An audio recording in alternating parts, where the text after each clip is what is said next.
The scrape of a chair was the only warning before whispering started again. In the glow of the dining room lamp, I stood at the threshold and watched my mother bend close over a yellow pad while my sister traced the first curve of my name. The tip of the pen trembled, caught, then slid into the long stroke, copying the way I looped the C into the L without lifting. Their shoulders touched, their heads tilted together.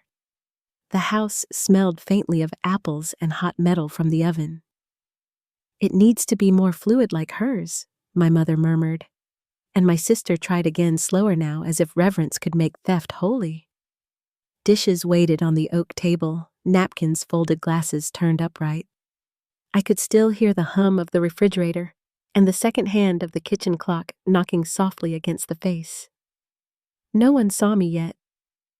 For a few seconds, I let myself believe I wasn't seeing what I was seeing. Before I go on, tell me where you're listening from down in the comments, and if you've ever been treated like you didn't matter in your own family. Tap that like button, share this with someone who'll understand, and make sure you're subscribed so you never miss the next chapter. But to understand how that moment at the doorway changed everything, you need to know where the first crack began. I grew up in a brick colonial at the curve of Maple Street, where the porch light burned early and the lawn was trimmed like a crew cut. When my father died, 15 years old for me, 11 for Amanda, the house didn't go quiet so much as it grew louder in one direction. My mother filled rooms with busyness, with charity committees and pressed blouses and the tin rattle of bracelets. Grief turned her into someone who needed witnesses, and Amanda was her faithful crowd, dark-haired like Dad, quick with a performance, a laugh perfectly timed to Mom's cues. I was the steady one, the girl who stacked coupons by expiration date and washed the coffee mugs before anyone else was awake. Grandfather Harold, the one I take after in the jaw, and in the way I frown at numbers never applauded for show. He made a life in security systems from a shop that smelled like solder and dust, and he taught me the simple gospel of money spend like you expect tomorrow to challenge you. Saturdays we'd sit at a diner booth with chipped blue edge and split a slice of warm pie.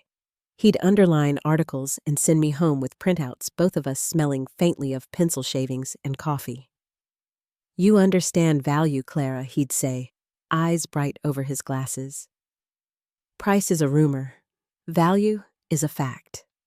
That sentence held me up through college, through the long nights at a small desk in a shared apartment where the winter wind made the radiator pop. I took a job in finance, not because it paid well, though it did, but because numbers, unlike people, don't ask you to pretend.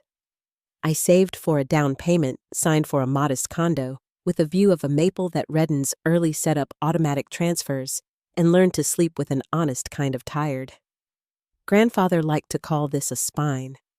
He meant the quiet kind, the one that doesn't need to be seen to hold you upright. My mother never forgave him for expecting the same from her. At dinners, she'd wave a fork and talk about taste and style. He'd reply with the balance sheet. She'd bristle. He'd go still. I'd refill the water and smooth everything with the careful talk of someone trying to keep a table from splitting down the center. It worked until the day it didn't. The will reading took place in Grandfather's office, a room that still smelled of pipe tobacco years after he quit. The leather chairs were cool. The blinds made stripes on the carpet. The clock on the mantel gave a single heavy tick every half minute. Thomas cleared his throat and read the small gifts, first checks for longtime employees, a donation to the community college, the pair of antique binoculars that went to the old foreman who loved birds. It felt like him measured specific fare. Then Thomas turned the page and the air changed.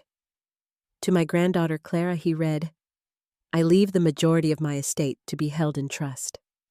I appoint her trustee for the remainder to be dispersed to my daughter Linda and my granddaughter Amanda at her discretion." The blinds hummed when the furnace kicked on. My mother sat forward so sharply the chair legs stuttered on the rug. Amanda made a small sound in her throat, a wounded animal's breath. Thomas kept reading the legal scaffolding designed to hold a difficult hope upright, and when he finished, silence pressed at the walls. "This cannot be legal," my mother said, each word clipped clean. "He cannot control us from the grave." "He isn't," Thomas answered, with the patience of a man who has watched storms pass and return. "He's entrusted his wishes to someone he believed would carry them responsibly." Amanda's eyes locked on mine, hot as a stovetop. "You whispered in his ear," she said. "You always did." I wanted to tell her there was no whispering in that office, only conversations long and sometimes boring, and a calendar where we penciled in birthdays so we wouldn't forget. I wanted to tell her I had no idea any of this was coming, that the news had knocked the breath from me too. But the truth doesn't always change a person's need to be wronged. I folded my hands in my lap and kept my voice level. I didn't know. "Liar," my mother hissed, then caught herself smoothing the table runner, as if fabric could repair a fracture. "We'll contest." Thomas slid a second envelope across the desk after they'd left in a wake of perfume and legal threats. It was addressed in grandfather's careful print, the kind that makes you think of rulers and patience. The letter inside said what I already knew and what I didn't want to carry. I am not punishing them. I am protecting them from themselves. Be fair. Be firm. They will resent you. Stay vigilant. I held the paper like it might warm my hands. Outside, a thin rain stitched the sidewalk, and a sparrow hopped under the boxwood hedge pecking at old seed. Be fair, I thought. Be firm. I didn't yet understand how much those 2 words would cost. After the will, the house on Maple Street turned theatrical. My mother began to call on Sundays, her voice draped in sweetness, asking about my week. My condo, my window plants. Amanda sent me links to art shows and dropped porch presents, lavender soap, a candle with a name like Cashmere Evening. We had dinners again at the oak table, and she'd touch my wrist, laughing a fraction too late, watching my face for something I couldn't identify. I wanted to believe the fight had burned itself out. I wanted it, like you want the first day of spring, to be true even when the weather report says otherwise. But the tells were there if I wanted to see them. A mailed bank notice about a change of address request I never made. A thick envelope addressed to me delivered to Mom's house by mistake. A high-end scanner arriving at my condo under Amanda's name because Mom's building loses packages. Little things that looked ordinary by themselves. Together, they sounded like a lock being tested in the middle of the night. You learn to hear that sound if the right person teaches you how. Grandfather once placed a small brass cylinder on his workbench and rolled it beneath his palm. Security isn't a system, he told me. It's a habit. It's noticing the bolt that sits wrong. I thought of that when I found a trust form in my desk drawer, shifted 1 layer down, when the margin note in my handwriting had become a little too neat, as if traced. The night in question, Mom had invited me for pot roast and a fresh start. The kitchen was warm, the stew heavy with rosemary steam fogging the window that looks out on the side yard. Amanda wore a soft sweater and a new perfume that smelled like someone else's house. The table glittered with the good crystal we kept for holidays. Everything about the room said welcome, and yet the hair along my forearms stood up like it was 20 degrees colder. We ate, we chatted, we pretended. My mother asked about a project at work and nodded at all the right places like a woman agreeing with a sermon she couldn't hear. Amanda laughed in bursts and checked her phone under the tablecloth. Every few minutes, their eyes met over my shoulder, a split second of significance like a card passed hand to hand. When dessert came, a pie we didn't need but took anyway. Mom touched my wrist. You work too hard, she said. You should take a long weekend. Do something for yourself. I might, I answered, matching her lightness, keeping my face open. Next week, maybe Wednesday to Friday. I need time to go through paperwork at home. Something in her posture softened almost imperceptibly, like a knot loosening. Amanda stood, smoothing the front of her skirt. "Excuse me," she said, a little breathless. "I'll grab the coffee." I carried my plate to the sink and rinsed it, listening to the faucet's thin hiss. The house had that evening quiet that comes after a meal. Voices falling to a murmur, chairs creaking as people settle. I walked back toward the dining room and stopped. The lamplight was gold and unforgiving. My mother leaned over the yellow pad. Amanda angled the paper and traced. The pen stalled at the loop and started again. My name appeared in strokes that weren't mine, but would be close enough for someone who wanted to believe. "It needs to be more fluid," Mom whispered, and the word fluid ran through my body like a chill. "You can prepare your whole life to be reasonable, and it will not help in the instant you're asked to be blind." I stood there, hands curled against the doorframe, feeling the old house tilt. Something old in me, peacemaker, mediator, collector of cups, and half-finished arguments, wanted to clear my throat and give them a way out. "I was practicing," I could hear my mother say. "It's a joke. Don't be so serious." Another part of me, newer and truer, said nothing. I watched. I listened. I let the moment tell the truth.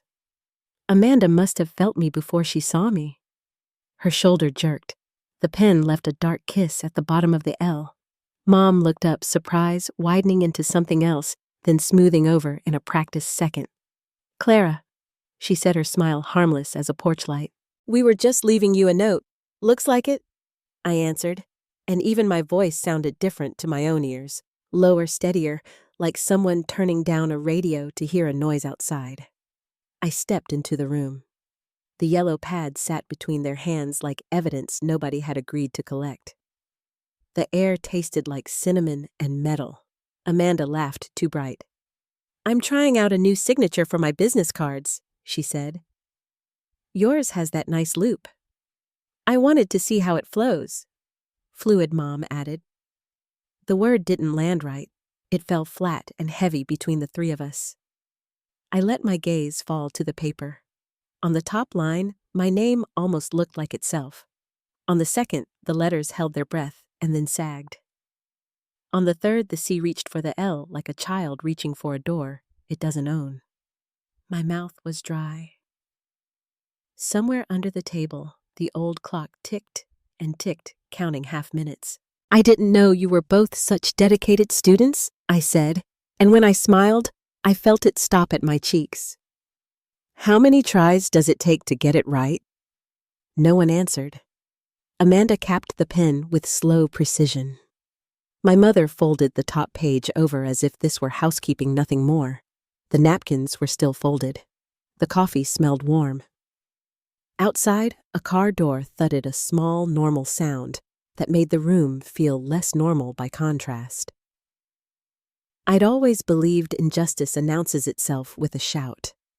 That night, I learned it can arrive like this instead, under soft lighting, hands close together, a borrowed curve laid down in careful ink. I reached for a glass of water and felt with sudden and total clarity the thing my grandfather had warned me of: resentment dressed as need, desperation dressed as love, theft dressed as family. "Let me help with the dishes," I said, because the part of me that loves order needed the sink to be empty, the counters clean, the table cleared, before anything else could be named. I gathered plates while they watched me, polite silence pressing at our ears. The water ran hot. Steam fogged the window until the maple outside disappeared. When I shut the faucet off, the house turned very quiet, so quiet I could hear the small creak of the floor under my mother's heel. I dried my hands slowly and set the towel down. "I'll head out," I said. Early morning. At the doorway, I paused, not for effect, but because I needed to mark the line for myself to feel the threshold under my feet. "Thank you for dinner," I added, voice even almost gentle. On the hall table sat the family photograph from a different year, when my father was still alive and we forgot to perform. Sunlight on a picnic blanket. My mother's head tipped back, laughing for real. Amanda's hair stuck with grass. I touched the corner of the frame with one finger, not to steady it, but to steady me. Behind me, paper slid against wood, the soft sound of a page torn free. I didn't turn around. I opened the door to the cool night and stepped onto the porch, where the light hummed and moths beat themselves silly against the glass. The air smelled like rain coming. I stood there long enough to hear the refrigerator kick in again and the clock count 2 more half minutes. Then I walked down the steps and into the dark, carrying the knowledge I could no longer set down. Inside, in that warm room where the lamp made everything look kinder than it was, my name waited on a yellow pad, almost mine, and not mine at all. I didn't sleep that night. The glow from the streetlight cut a pale bar across my ceiling, and every time I closed my eyes, I saw my name written by someone else's hand. By morning, I'd decided not to call them out yet. I needed to know what they were truly capable of before I moved. I left the apartment early, stopping for coffee I barely tasted. Outside the bank, the air smelled like rain on pavement. Inside, the familiar sound of printers and murmured greetings grounded me. Michael spotted me near the counter and waved me into his office. He looked tired the way people do when they're about to say something you won't like. He shut the door and leaned against his desk. "I need you to know someone's been sniffing around again," he said quietly. "Yesterday, a woman came in asking about your accounts. Same description as before." "Older version of me?" I asked. He nodded once. She had the right tone, even the right impatience. Said she was handling your financial affairs. When we asked for secondary ID, she got nervous and left. My hands went cold around the paper cup. "Thank you," I managed. "Please flag everything connected to my name. If anyone tries again, call me directly." He promised he would, but the look in his eyes told me he wished he didn't have to. That afternoon, I stopped by my mother's house pretending to return a book. She was in the kitchen, cheerful, humming along to a song from the radio, as if the world had never shifted. Amanda came down the stairs carrying a stack of mail. She smiled too quickly, a flicker of guilt crossing her face before it settled into sweetness. "You look tired, sis. Long week." I smiled back, matching her tone. "Just the usual." Mom poured me coffee and asked if I'd made plans for the weekend. Her voice was easy light, but something in the way she kept glancing at the clock, the slight tremor when she set the cup down, told me the air in that house was holding its breath. When I left, I saw the scanner box in the corner by the door half open, the packing slip folded neatly inside. It wasn't for art projects. The lie was so ordinary it almost broke my heart. Over the next few days, small things began to shift around me. Envelopes arrived with faint creases where they'd been resealed. My home office drawers were off by half an inch when I returned from work. Once I found a note I'd left for myself, my handwriting, but the letters more deliberate, as if practiced. I told myself to breathe, to wait, to observe. Grandfather would have. Then the phone rang. It was the branch manager from a small checking account I rarely used. He asked to verify a change of address. My heart dropped when he read it back, 1452 Oakwood Drive. My mother's address. I kept my voice even. Reverse it. Immediately. He apologized, promised to flag the account to freeze anything suspicious. When I hung up, I sat very still, staring at the quiet hum of my refrigerator. Betrayal, when it comes from family, is never loud at first.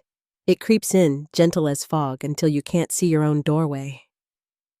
I called Michael that evening and told him everything. He listened without interrupting. When I finished, he exhaled. "You need legal protection, Clara. Real protection. This isn't a misunderstanding anymore." The next morning, I met with Jessica Martin. Her office overlooked the harbor where gray water folded against the pilings. She listened carefully as I laid out what I'd found: photographs, emails, the forged notes. When I finished, she closed her folder and folded her hands. "They're preparing to commit fraud," she said.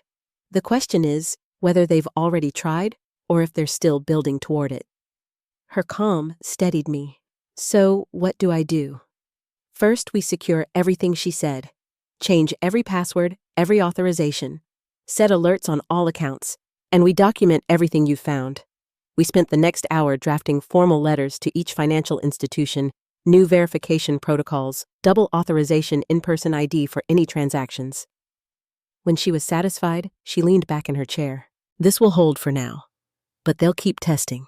You need to be ready." On the drive home, the clouds broke open over the water. Rain streaked across the windshield, blurring the lights into trembling gold. I thought about the years I'd spent trying to keep peace. Every apology, every carefully chosen word to make others comfortable. And I realized that keeping peace had only ever meant keeping quiet. By the weekend, the air in my apartment felt restless, charged with anticipation. I began setting small traps, a motion sensor near my desk, a discreet camera tucked into the potted fern by the window. I hated the deceit of it, the secrecy. But the truth was worse. Within a week, the footage confirmed what I feared. Amanda had come while I was at work, let herself in with the spare key, and rifled through my papers. She held pages to the light, photographed them, slipped them back slightly askew. Later, I found emails on Mom's tablet messages with a lawyer I didn't know discussing ways to contest the trust. That night, sitting in the dark, I thought about what Grandfather had written. "They will resent you. Stay vigilant." He had seen them more clearly than I ever had. I called Jessica the next morning. "I have proof now," I said. "They're forging documents." "Then we take control of the timing," she replied. "They think they're ahead, but we'll be waiting." We met again that afternoon and built a plan, a quiet legal shield disguised as normal life. We would set decoy accounts identical in appearance, but empty of real funds. They'd serve as bait, showing the balance they expected to see. Jessica called it a honeypot. I just called it necessary. For 3 days, I worked with her and a financial advisor moving the real assets under new identification numbers, locking access behind fresh credentials. We left the old accounts visible but hollow, like shells left by tidewater. Once the trap was ready, I changed my locks, moved key documents to a safe deposit box, and replaced the spare key Amanda had kept for emergencies. The following week, my mother invited me for dinner. Her tone was soft, rehearsed, like she was trying on kindness again. "Just family," she said. "No lawyers, no tension." I knew what it was. The timing was too perfect. I told Jessica, and she nodded. "Go," she said. "Record everything. Let them show their hand." That night, the air was heavy and warm. I could feel the storm coming even before I stepped onto the porch. Inside, the table gleamed with polished silver. The house smelled of roast and rosemary. Amanda hugged me too tightly, her perfume sharp and sweet. We ate and talked like strangers, pretending to be family. My mother asked about work. Amanda mentioned some new business opportunity. Their smiles didn't reach their eyes. Halfway through dinner, Amanda excused herself. "Coffee," she said, and walked down the hall. My mother started a story about her garden club voice, raised slightly too high. My phone vibrated in my pocket, one short pulse, the code I'd set for the motion alert. Someone had entered my apartment. I excused myself, stepping onto the porch with my phone pressed to my ear, as if on a call. On the small screen, I saw the feed from my camera. My office drawer open. Amanda's hands moving through my papers. The image was so surreal, I had to grip the railing to steady myself. The world around me, the night air, the hum of cicadas, felt both painfully vivid and distant. I ended the fake call and went back inside. Amanda had returned, cheeks flushed, smiling too brightly. My mother poured coffee, her movements overly deliberate. "Everything okay at work?" she asked. "Everything's fine," I said. "I think I just got the confirmation I was waiting for." They didn't understand what I meant, not yet. But I did. Later, as we cleared the table, Amanda's phone buzzed again. A faint glance passed between them, almost imperceptible but sharp enough to cut the air. I realized they believed the trap had worked, that they'd finally reached what they thought were my real accounts. I drove home slowly, my hands steady on the wheel, the dashboard lights washing the car in a soft blue glow. When I reached my building, rain had begun to fall steady and cold. Inside, everything was untouched, except for the faint scent of perfume that hung near my desk. I sat down, opened my laptop, and checked the alerts. 2 attempted logins from my mother's IP address. 3 from Amanda's. Each had triggered immediate freezes and notifications to the fraud department. I felt no satisfaction, not yet, just a heavy, quiet grief.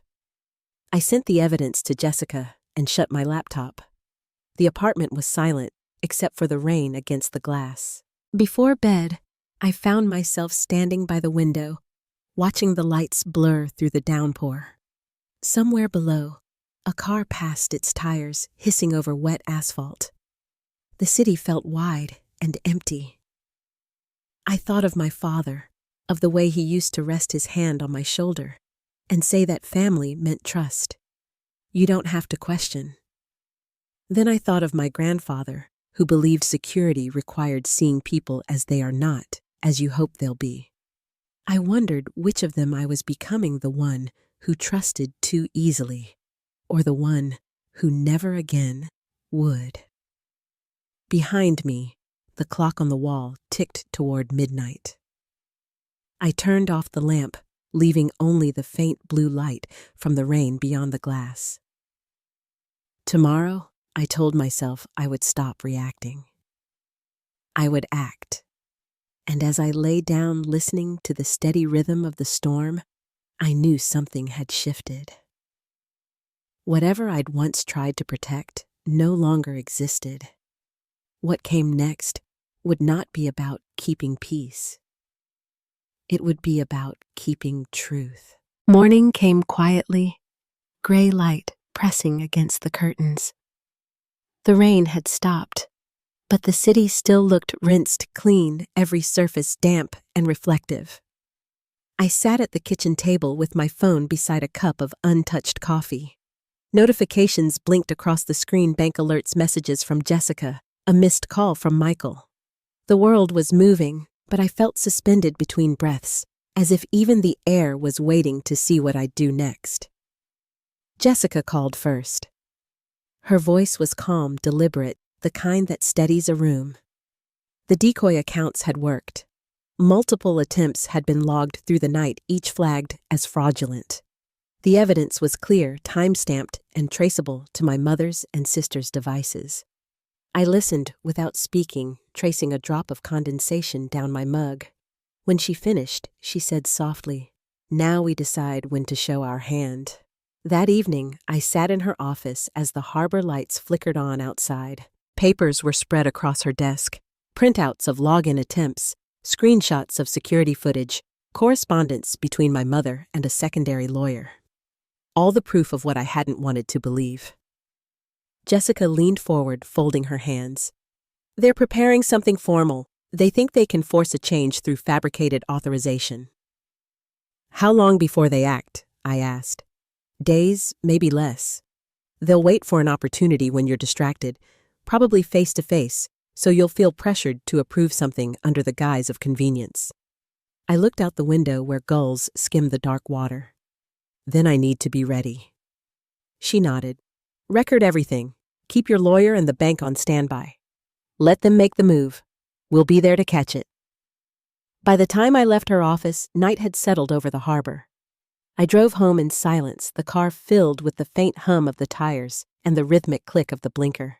When I parked, the air smelled of wet asphalt and pine. I sat for a while before getting out, watching my reflection in the windshield, a woman who looked composed but hollowed out around the eyes. The next morning, I met with Dr. Harper. Her office was warm, lined with shelves of books and a small fountain that whispered in the corner. She asked me how I was sleeping. I laughed, though it wasn't really a laugh. I keep waking up around 3. My heart's racing, and it takes me an hour to remember I'm not in danger, at least not physically. That's how chronic betrayal feels, she said. Your body doesn't know the difference between emotional threat and physical threat. It's the same alarm system. I keep wondering if I'm overreacting, I admitted. If there's some version of events where this is all just a misunderstanding. Dr. Harper tilted her head. Would a misunderstanding require forged signatures? Her question lingered in the quiet. I closed my eyes, and the image of my mother bent over that yellow pad returned the pen, the careful imitation of my name. When I opened them again, something in me had settled. No, I said softly. It wouldn't. She smiled gently. Then trust what you know. That night, Amanda texted. She was cheerful, almost giddy. Family dinner Friday, she wrote. Mom says she has important news. Be there at 6. Love you. I stared at the message for a long time before replying. I'll be there. Friday came heavy with humidity, the sky low and colorless. I left work early, driving home to change into something simple. The air in my apartment felt still like the pause before a storm breaks. I checked the hidden cameras once more, made sure every alert was armed, then slipped my phone into my purse. When I reached my mother's house, the porch light was already on, glowing warm against the pale siding. The windows glimmered with reflections from inside candles' silverware movement. Amanda opened the door before I could knock. She hugged me quickly, her perfume sharp and floral. Right on time, she said. Her smile was bright but thin. Inside the table was set with linen napkins and the good china, the kind reserved for holidays or special occasions. A roast scented the air, mingled with garlic and thyme. Mom stood at the stove wearing her pearl earrings, hair neatly pinned, a smile carefully arranged. There's my girl, she said, as if nothing at all had passed between us. Dinner's almost ready. I poured myself a glass of wine and took in the room. Every detail was designed to soothe soft music candles, comfort food. But beneath it, something buzzed, faint and electric. I felt it in the pit of my stomach. We sat, exchanged polite words, commented on the meal. Amanda laughed a little too loudly at small things. Mom kept asking about my schedule, about when I might take time off work. I answered easily, almost lazily, though my heart was steady as a metronome. At one point, Mom leaned forward, her voice honeyed. You know, Clara, I was thinking it might be time we simplify some of the trust paperwork. It's all so complicated, isn't it? Thomas did what he thought was best, but it's a bit much for you to manage alone. I manage fine, I said. Of course you do, she replied quickly. But there's no harm in making things easier. You work such long hours. Amanda nodded, eyes down. We could help, you know. Share the load.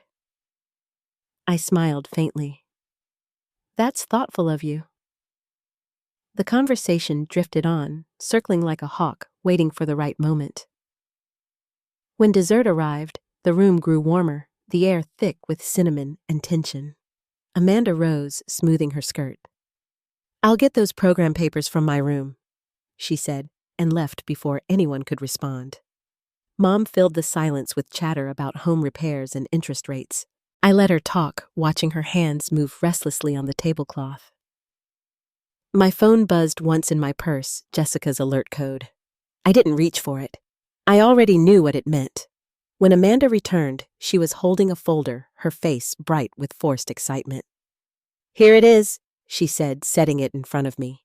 Inside were printed documents, a business management course, brochure expense estimates, and on top a completed disbursement request form. My signature had been copied neatly in black ink. "This looks thorough," I said. "You even signed it for me." The silence that followed was so sharp it seemed to hum. Amanda's mouth opened, then closed. Mom's eyes darted to hers, then back to me. "Oh, that?" Amanda said, finally forcing a laugh. "I was just showing how it should look when you sign it." I nodded, slowly closing the folder. "Good practice." Mom reached for her coffee cup, but her hand trembled. "Why don't we finalize it tonight?" she said. "Amanda needs to confirm enrollment by Monday." "That's not possible," I said quietly. "The trust requires due diligence." Her smile thinned. "You've always been a stickler for rules." "Yes," I said. "Grandfather taught me to be." The pretense broke then like a curtain tearing. The sweetness drained from the room, leaving only the raw sound of truth scraping its way to the surface. My phone rang, Jessica's number flashing on the screen. I answered and put it on speaker. Her voice filled the room, calm and professional. "Clara, the bank has confirmed multiple unauthorized access attempts. They're proceeding with formal fraud reports. Are you safe?" Amanda went still. Mom's face drained of color. "I'm fine," I said. "They can hear you." A pause, then Jessica's voice again, cool and clear. "Then they should know that identity theft and attempted wire fraud are federal offenses. We have documented evidence of each attempt." I ended the call and set the phone down beside the folder. The ticking of the old clock filled the silence. "You've been spying on us," Amanda whispered, her voice shaking. "I've been protecting myself," I said, "exactly as Grandfather warned me to." Mom's composure cracked first.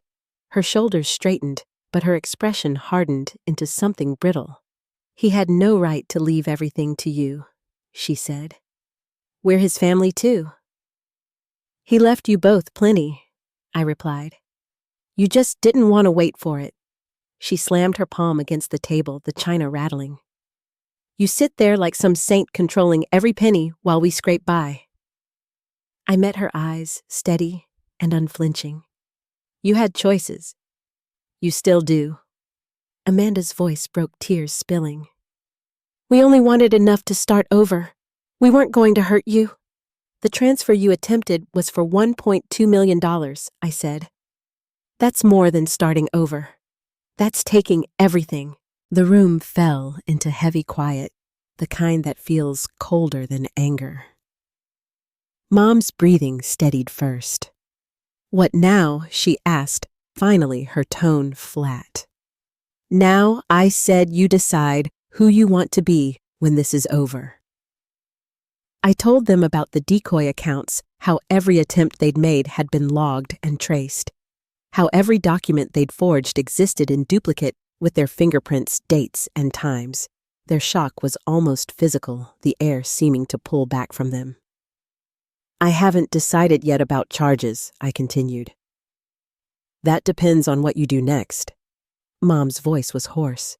"You'd destroy your own family." "No," I said, softly. "I'm trying to save what little is left of it." Amanda looked at me through wet lashes. "Will you forgive us?" "Forgiveness and trust aren't the same thing," I said. "But forgiveness might come later, if you stop now." When I finally stood to leave, the clock had struck 9. The candles had burned down to shallow pools of wax. Neither of them spoke as I walked to the door.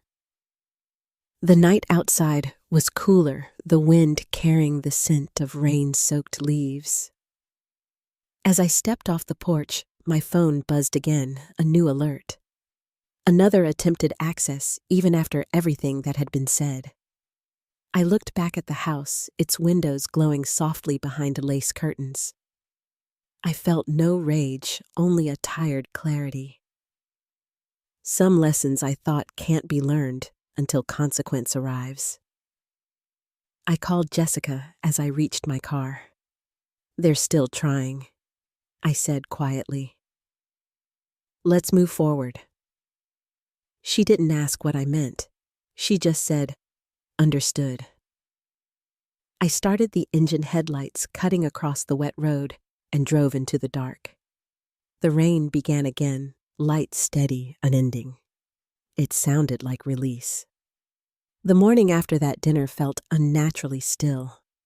The sky was a pale, washed-out blue, and the neighborhood was quiet except for a single dog barking somewhere down the block. I sat at my kitchen table, the same cup of coffee growing cold in front of me, staring at my phone. The house smelled faintly of rain and lemon polish from the night before.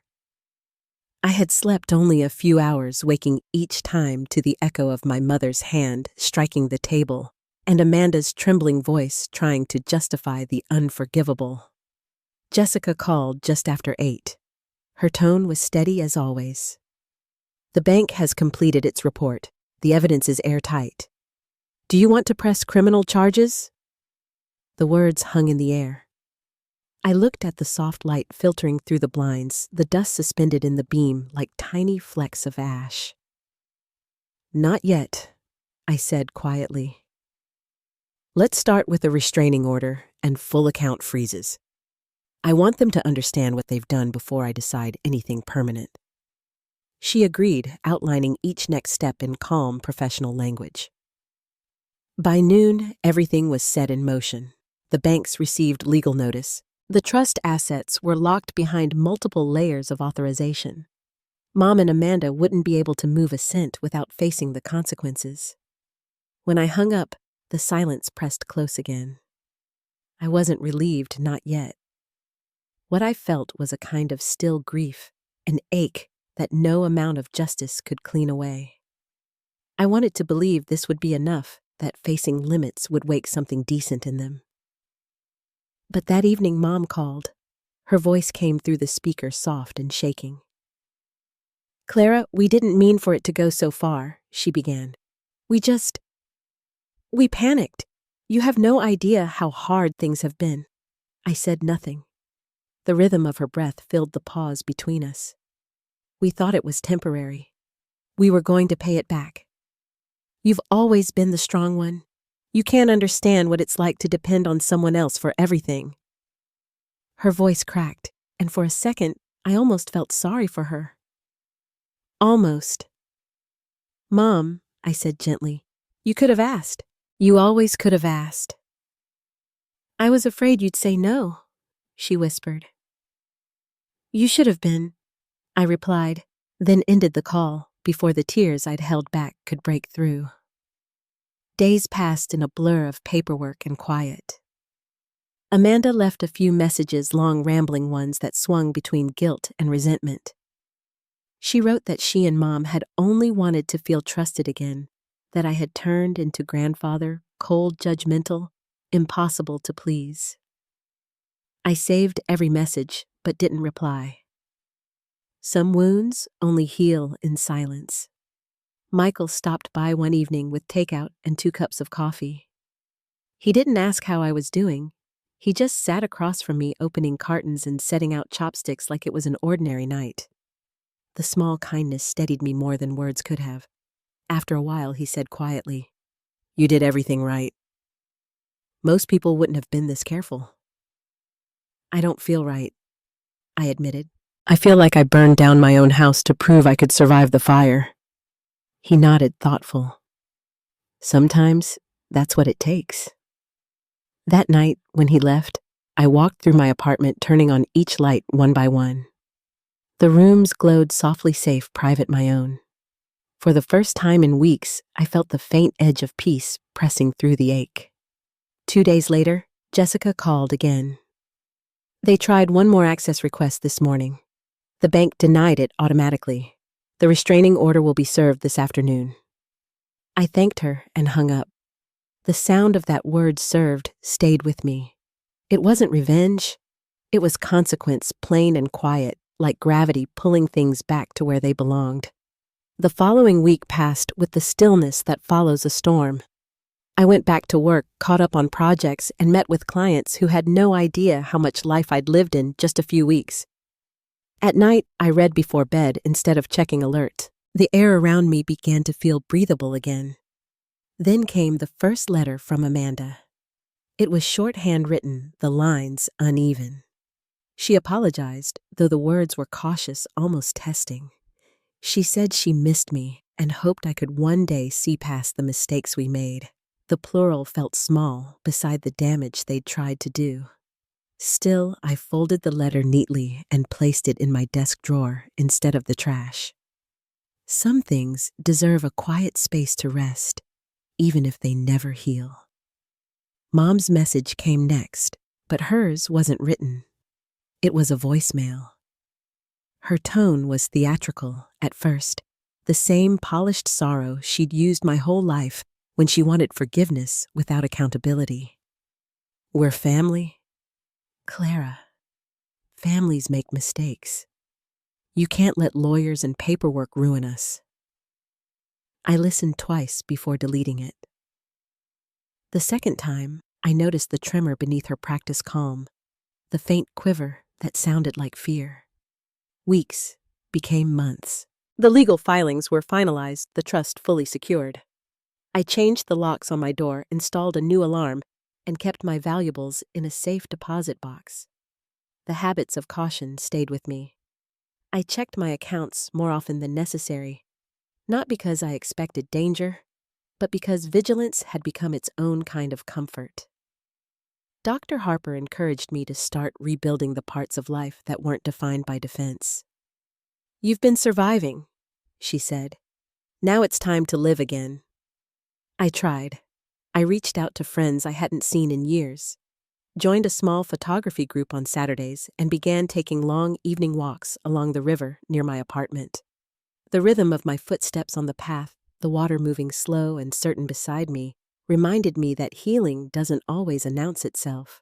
Sometimes it arrives quietly disguised as a moment of calm you didn't expect to find.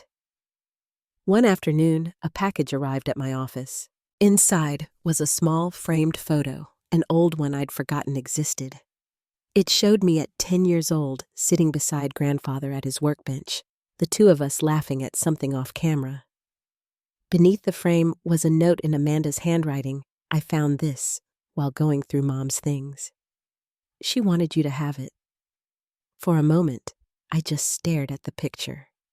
Grandfather's hand rested on my shoulder, his smile deep and unguarded. I traced the edge of the frame with my thumb, feeling both the loss and the strange, quiet grace of being remembered. That night, I placed the photo on my desk beside my laptop. It didn't erase the pain or make the past smaller, but it made it more human, less about betrayal, and more about survival. In late summer, Jessica called one last time. "Everything's closed now," she said. "The investigation's complete. Unless you want to pursue criminal charges, the matter is legally settled." I looked out my window at the fading light on the river. "No," I said. "This is enough." She paused. "You've handled this with more dignity than most people could have." I smiled faintly. I think grandfather would have wanted it that way.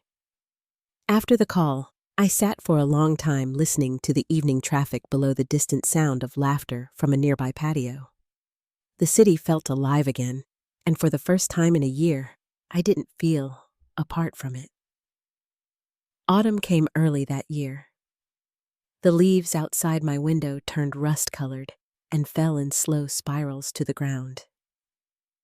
One evening, while clearing out old files, I opened grandfather's letter again. The paper had softened at the folds from how often I'd read it. His handwriting was neat and firm. Stay vigilant, but do not let vigilance turn your heart to stone. I closed my eyes and breathed those words in. Somewhere between protecting myself and forgiving them, I had found balance, not the kind built on trust, but the kind built on peace. A week later, Dr. Harper asked if I'd considered reconciliation.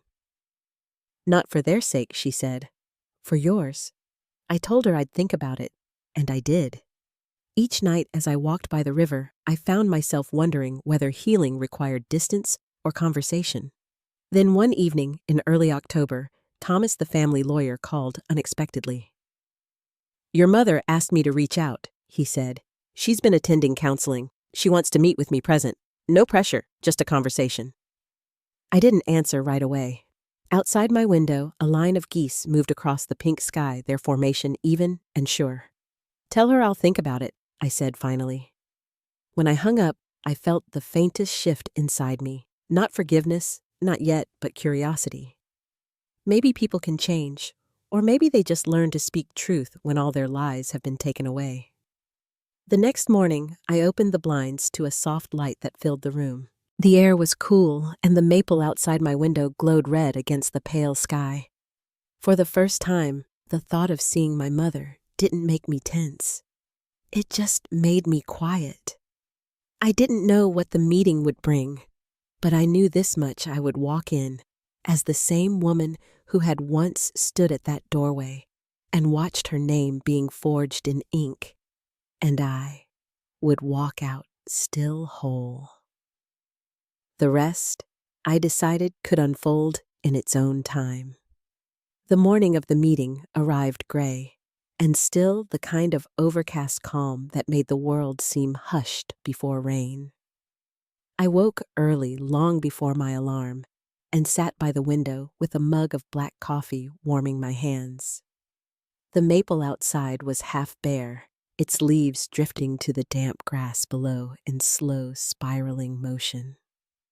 The thought of seeing my mother again after nearly a year didn't stir anger anymore, only a faint, uncertain ache, like pressing on a bruise that had nearly healed. I had already decided that this meeting wasn't about forgiveness. It was about closure. Thomas's office sat near the courthouse square, an old brick building with tall windows that let in the softest light. I arrived a few minutes early. The air inside smelled faintly of wood polish and paper. Thomas greeted me with that steady composure he'd always carried, the same calm voice that had guided me through the will reading. She's already here, he said quietly. Take your time. I followed him down the hall, every footstep measured. When we entered the conference room, my mother was standing by the window, dressed simply in a navy sweater and slacks. Her hair was shorter now, streaked with more gray than I remembered. She turned as I entered, and for a moment, neither of us spoke. Thomas took his seat and began with polite formalities, explaining the purpose of the meeting and the limits of discussion. I appreciated the structure. It made the air easier to breathe. Finally, Mom met my eyes. Her voice was softer than I'd ever heard it. Thank you for coming, she said. I know I'm the last person you wanted to see. I waited, not filling the silence for her this time. She looked down at her hands, folded tightly in her lap. I've been in counseling. They've made me face things I never wanted to see about myself. How I equated love with control. How I blamed others instead of taking responsibility. She exhaled long and trembling. I can't undo what I did, but I needed you to know that I finally understand it. Her words didn't land like a plea. They landed like truth, heavy, but real. I'm not here to punish you, I said quietly, but I can't pretend it didn't change me. I don't trust easily anymore. I don't expect you to, she replied, voice unsteady.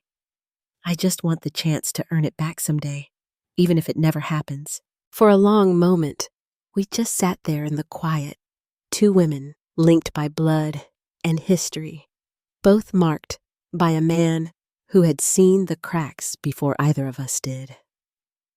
Thomas cleared his throat, gently closing the folder in front of him. "It's enough for today," he said, his tone kind. "Sometimes understanding is its own beginning." As I stood to leave, my mother reached into her bag and pulled out a sealed envelope. "I wrote something," she said. "You don't have to read it now." I took it without a word and slipped it into my coat pocket. She gave a faint, tired smile. "You look like him," she murmured. "Your grandfather. The way you stand." The drive home was quiet. The first drops of rain began to fall thin and cold against the windshield. When I reached my apartment, I sat in the car for a long time before going inside. The letter stayed unopened on the dashboard beside me, and for once, I didn't feel rushed to read it. That evening, I walked down to the river path where I used to clear my thoughts.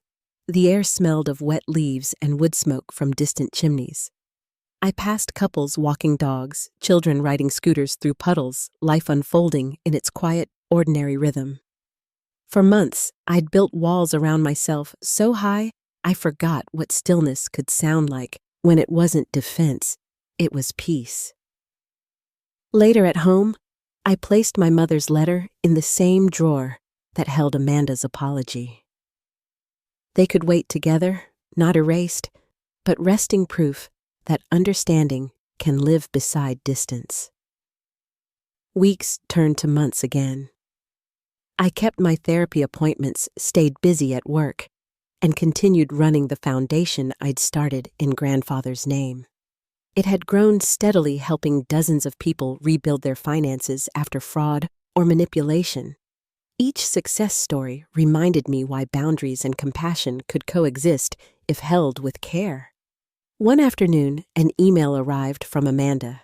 The subject line was "Simple Update."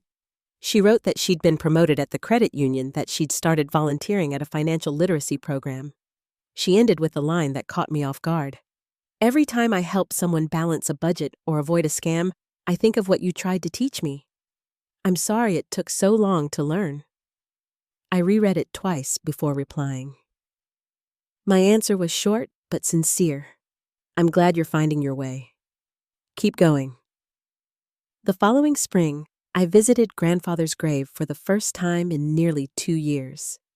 The cemetery overlooked a meadow where the grass bent gently in the wind, and robins hopped among the headstones. I laid a single sprig of rosemary on the stone, its scent sharp and clean in the cool air. "I did what you asked," I whispered. "I stayed fair. I stayed firm." A breeze moved through the trees, scattering petals from a nearby flowering dogwood. For the first time, I didn't feel the weight of everything I'd lost, only the steady presence of what I'd gained. That evening, I came home to the photo of us at his workbench. The light from the setting sun touched the frame, turning the glass gold. I smiled, thinking of how he'd said that security was a habit, not a wall. I finally understood what he meant. Protecting yourself isn't about locking the world out. It's about opening the door carefully with both eyes open. Life has been quieter since then. Some weekends, I meet Michael for coffee at the corner cafe, the same one we've gone to since college. We talk about ordinary things, the new cafe owner, the foundation's projects, the way time softens even the sharpest memories. Sometimes he teases me about how serious I still look when I'm thinking. "It's that loss in focus," he says, and maybe he's right. But beneath that focus, there's peace. Mom and I exchange letters now and then. Short ones. Simple updates about weather, health, or memories of Dad. They never dig deep, but they no longer sting. I think that's what healing really is, when conversation stops hurting, even if it never returns to love. Amanda and I text once a month, sharing small victories, a recipe here, a photo there. The past is still there between us, but it no longer defines us. We've each found our own quiet balance, our own way forward. Some nights, I sit by the window with a glass of wine, watching the lights along the river. They shimmer softly across the water, like a path that doesn't end, just bends out of sight. I think about the kind of peace that doesn't come from forgetting, but from remembering without flinching. Grandfather's foundation has grown beyond what I imagined. We hold community workshops, now small gatherings where people share stories about losing trust, about learning to rebuild it piece by piece. I never tell them my story, not entirely.